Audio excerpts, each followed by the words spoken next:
Bismillahirrahmanirrahim. Assalamualaikum warahmatullahi wabarakatuh. Segala puji hanya milik Allah, hanya kepadanya kami memuji, meminta pertolongan dan memohon ampun. Salawat serta salam semoga tercurahkan kepada Nabi besar Muhammad SAW, kepada keluarganya, para sahabat, para tabi'in, dan kita selaku umatnya, semoga terus istiqomah untuk menjalankan syariat Allah. Amin. Oke, sebelum melanjutkan nonton videonya, alangkah baiknya teman-teman klik tombol subscribe, like, dan share agar video ini bisa bermanfaat bagi yang lain. Karena Rasulullah SAW bersabda, khairun nasi anfa'uhum linnas. Sebaik-baik kalian adalah yang paling bermanfaat bagi yang lainnya.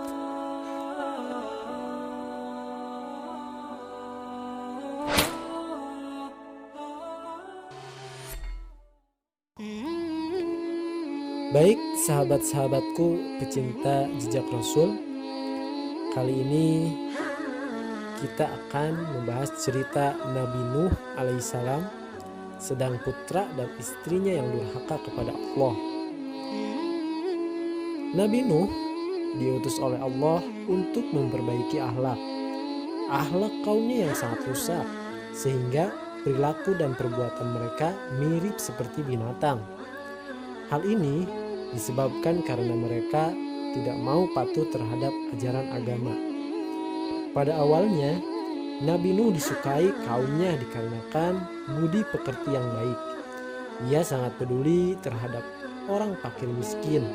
Namun, setelah Nabi Nuh mulai mengajak kaumnya untuk menyembah kepada Allah dan meninggalkan menyembah berhala, karena berhala tersebut tidak bisa berbuat apa-apa.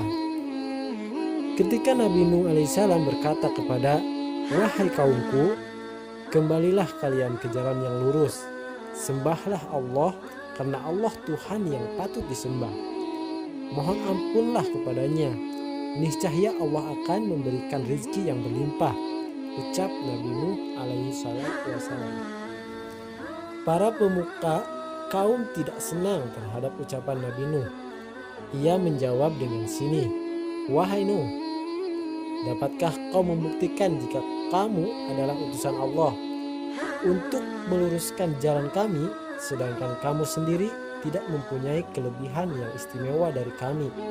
Setelah berbicara seperti itu, mereka meninggalkan Nabi Nuh.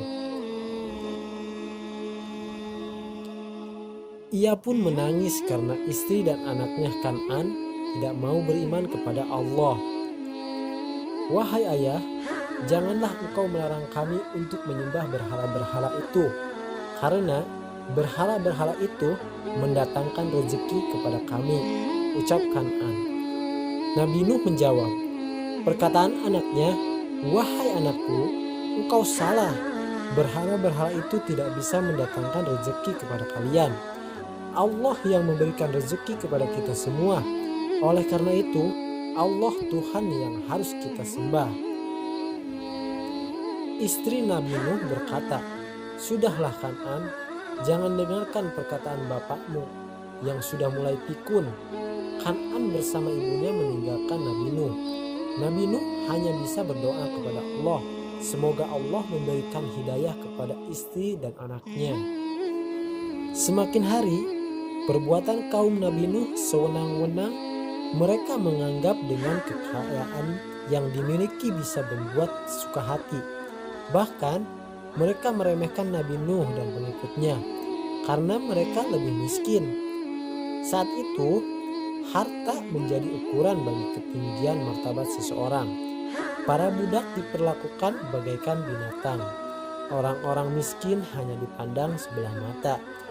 Wahai Nuh, jika engkau menginginkan harta, maka kami sanggup memberimu harta yang banyak, sehingga kamu menjadi orang paling kaya. Begitu pula jika kamu menginginkan kekuasaan, kami akan mengangkatmu menjadi pemimpin kami. Namun, kamu harus menghentikan dakwahmu, ucap pemuka kaum kafir. Mereka mengira Nabi Nuh akan menerima tawaran mereka. Sesungguhnya aku berdakwah untuk keselamatan kalian semua dan tidak mengharapkan imbalan dari kalian. Biarlah Allah saja yang akan memberikan imbalan terhadap diriku, ucap Nabi Nuh tenang. Semua pengikut kaum kafir hanya mentertawakan Nabi Nuh. Mereka menganggap Nabi Nuh sudah gila karena tidak mau menerima tawaran mereka. Tidak hanya itu, mereka meludahi muka Nabi Nuh lalu pergi begitu saja. Setelah dirasakan umatnya tidak mau lagi diajak pada kebenaran, selama ratusan tahun Nabi Nuh berdakwah, namun hanya sedikit sekali yang mau beriman kepada Allah.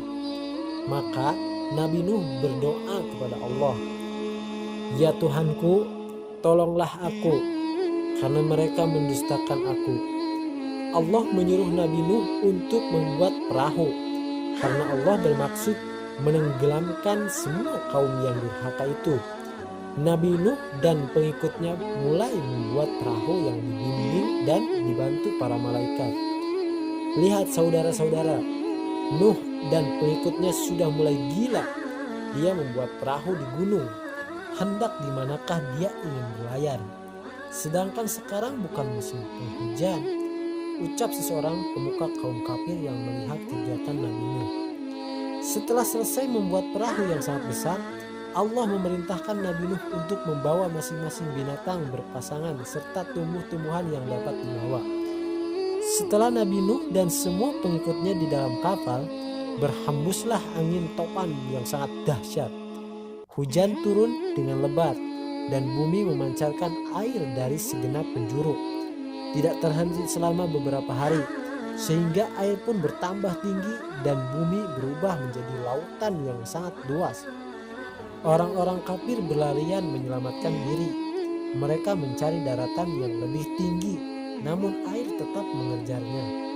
Nabi Nuh melihat anaknya Kan'an yang hampir tenggelam, maka Nabi Nuh memanggilnya, "Wahai anakku, naiklah ke kapal bersama kami. Jangan engkau menjadi orang kafir yang ingkar kepada Allah." Kan'an tidak menghiraukan ajakan ayahnya. Ia terus berusaha berlari menuju puncak pegunungan. Namun air bah segera menenggelamkannya. Setelah semua orang kafir tenggelam, Allah memerintahkan langit untuk berhenti menurunkan hujan dan menyuruh bumi untuk menelan kembali airnya. Maka surutlah banjir itu. Kapal Nabi Nuh terdampar di gunung Judi. Orang-orang yang bersyukur kepada Allah karena telah menyelamatkan mereka. Wallahu a'lam bishawab. Itulah cerita singkat tentang Nabi Nuh dan perahu kapal yang sangat besar. Semoga bermanfaat. Terima kasih. Assalamualaikum warahmatullahi wabarakatuh.